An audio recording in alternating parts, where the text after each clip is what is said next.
Radhe Krishna dear all, कैसे हैं आप सब। आज हम सीखेंगे पास्ट कॉन्टिन्यूअस टेंस। सिंबल देखते हैं, पहचान देखते हैं। जिस वाक्य के अंत में वर्ब के साथ रहा था, रही थी, रहे थे आता है, उन वाक्यों को पास्ट कॉन्टिन्यूअस टेंस पर बनाते हैं। एग्जाम्पल्स के थ्रू मैं आपको समझाती हूँ। मैं जा रही थी, बच्चे खेल रहे थे, राहुल कुछ काम कर रहा था। आपने देखा सेंटेंस के एंड में है रहा था, रही थी, रहे थे। जब भी हमारे वाक्य रहा था, रही थी, रहे थे पर फिनिश होंगे, उन्हें हम पास्ट कॉन्टिन्यूअस टेंस पर बनाएंगे। 4 प्रकार के हमारे वाक्य होते हैं: affirmative sentences, negative sentences, interrogative sentences, WH/H sentences. ये 4 प्रकार के हमारे वाक्य होते हैं जिसमें हम राइटिंग और स्पीकिंग करते हैं। रूल देखेंगे। सबसे पहले हम सीखेंगे अफर्मेटिव सेंटेंसेस को बनाना। अफर्मेटिव को सेंटेंसेस को बनाने के लिए सबसे पहले हमें लिखना है सब्जेक्ट।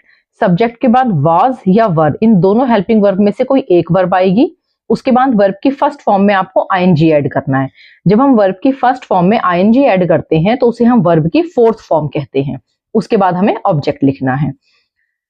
वॉज कहाँ आएगा? वॉज हेल्पिंग वर्ब कहाँ यूज होगी? जब आपका सब्जेक्ट आई, ही, शी, किसी एक लड़के का नाम या एक लड़की का नाम, सिंगुलर नाउन्स, किसी एक पर्सन की जब हम बात करेंगे, जैसे मैंने कहा my brother, my mother, your sister, तो हमने एक पर्सन की बात की। वर हम यूज करेंगे वी, यू, दे या प्लूरल नाउन्स के साथ। प्लूरल नाउन्स क्या होते हैं? जब हम ज्यादा लोगों की बात करते हैं, दो या दो से ज्यादा, जैसे your sisters, your brothers, my friends, दो या दो से ज्यादा लोग, उसे हम प्लूरल नाउन्स कहते हैं। अफर्मेटिव सेंटेंस के एग्जांपल के थ्रू समझते हैं। मैं जा रहा था, देखा आपने सेंटेंस रहा था। अब रहा था, रही थी, रहे थे पास्ट कॉन्टिन्यूअस की पहचान होती है। अगर इस सेंटेंस में हमें वर्ब को ढूंढना पड़े, सिंपली मैंने आपसे पूछा वर्ब क्या होती है, तो आप मुझे वर्ड्स बता देंगे कि एक्शन वर्ड्स को हम वर्ब कहते हैं। जैसे आना, जाना, खाना, पीना, ये सारे एक्शन वर्ड्स हैं जिसे हम वर्ब कहते हैं। लेकिन सेंटेंसेस में बहुत बार हम वर्ब को नहीं समझ पाते हैं। तो वर्ब को समझने का क्या है तरीका हमारे पास?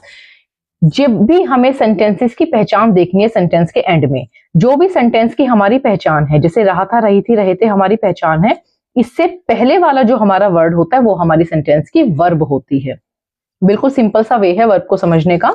जो भी हमारे सेंटेंस की पहचान है उससे पहले वाला वर्ड आपकी वर्ब होती है।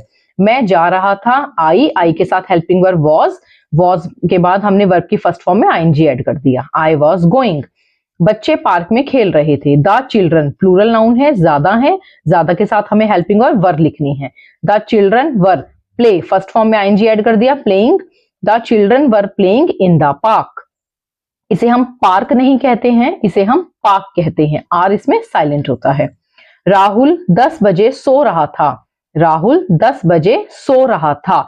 रहा था, रही थी, रहे थे से पहले वाला वर्ड सोना आपकी मेन वर्ब है। Rahul was sleeping at 10, was verb आपकी हेल्पिंग वर्ब होती है, इसके बाद जो हम वर्ब लिखते हैं वो आपकी मेन वर्ब होती है। नेगेटिव सेंटेंसेस देखते हैं। नेगेटिव सेंटेंसेस होते हैं जब भी हम अपने सेंटेंस में नहीं वर्ड ऐड कर देते हैं, वो हमारा नेगेटिव सेंटेंस बन जाता है। सब्जेक्ट के बाद आपको वॉज या वर्ब में से कोई एक हेल्पिंग वर्ब लिखनी है, या आपके सब्जेक्ट पर डिपेंड करेगा। उसके बाद हमें नॉट लगाना है।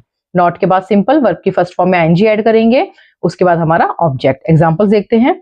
हम शैतानी नहीं कर रहे थे, शैतानी करने को इंग्लिश में हम कहते हैं मेक मिसचीफ। हम शैतानी नहीं कर रहे थे, रहा था, रही थी, रहे थे से पहले वाला वर्ड आपका शैतानी करना। We were not making mischief, we were not making mischief। Next example देखते हैं। वह मुझे नहीं समझा रहा था, वह मुझे नहीं समझा रहा था। समझाने के लिए हम इंग्लिश में यूज कर सकते हैं एक्सप्लेन टू समवन, जिसे समझाना है, या मेक समवन अंडरस्टैंड। एग्जाम्पल के थ्रू देखते हैं। He was not, he was not explaining it to me, explaining it to me, या he was not making me understand। आप चाहें तो explain to someone का यूज कर सकते हैं, या आप चाहें तो make someone understand का यूज कर सकते हैं। दोनों का ही मतलब होता है किसी को समझाना। He was not explaining it to me, या he was not making me understand।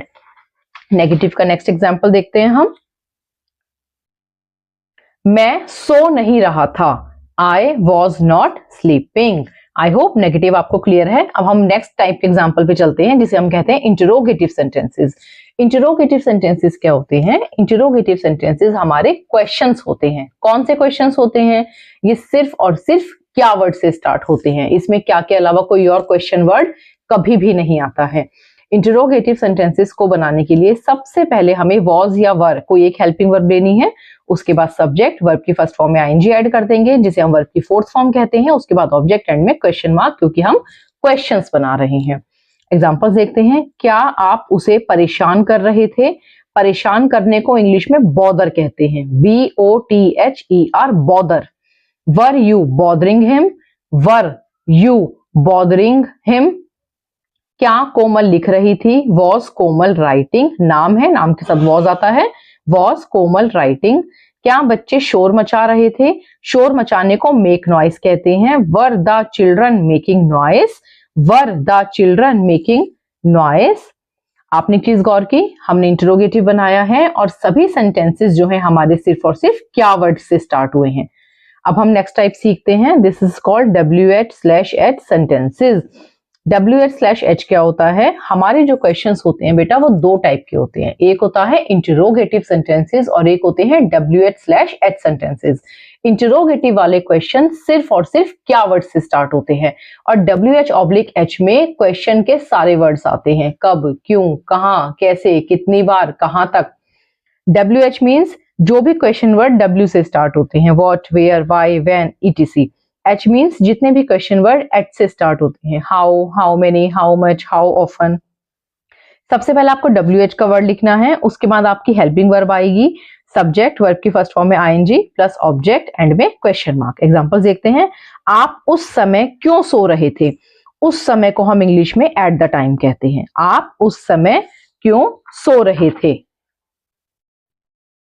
Why were you sleeping at that time? Why were you sleeping at that time? वो लोग कहाँ जा रहे थे? वो लोग मतलब ज्यादा, ज्यादा को हम इंग्लिश में दे कहते हैं। Where were they going? Where were they going? कोमल क्या लिख रही थी? अब आप इस सेंटेंस को ध्यान से देखेंगे। कोमल क्या लिख रही थी? अगर इस क्या वर्ड को मैं सेंटेंस के स्टार्टिंग में लगाऊं तो इसका मीनिंग चेंज हो जाएगा। क्या कोमल लिख रही थी? अब यही क्या वर्ड जब सेंटेंस के बीच में आता है तो इसका मीनिंग बदल जाता है। कोमल क्या लिख रही थी? अगर मैं कहती हूं क्या, सेंटेंस के स्टार्टिंग में जब मैं क्या वर्ड बोलूंगी तो आपका सेंटेंस जो है वो इंटरोगेटिव क्वेश्चन बनेगा। क्या कोमल लिख रही थी? अब यही क्या जब सेंटेंस के बीच में आता है तो इससे सेंटेंस का पूरा मीनिंग चेंज हो जाता है। जब क्या वर्ड सेंटेंस के बीच में आता है और सेंटेंस का पूरा मीनिंग चेंज हो जाता है तो इसे हम WH वर्ड मानते हैं। तब हमें क्या के लिए इंग्लिश में व्हाट यूज करना है, लेकिन इंटरोगेटिव में हम क्या के लिए हमेशा हेल्पिंग वर्ब को पहले रखते हैं। क्या कोमल क्या लिख रही थी? What was Komal writing? आज मैंने आपको पास्ट कॉन्टिन्यूअस टेंस सिखाया है जिसमें मैंने आपको अफर्मेटिव, नेगेटिव, इंटरोगेटिव और WH/H क्वेश्चंस बनाने सिखाए हैं।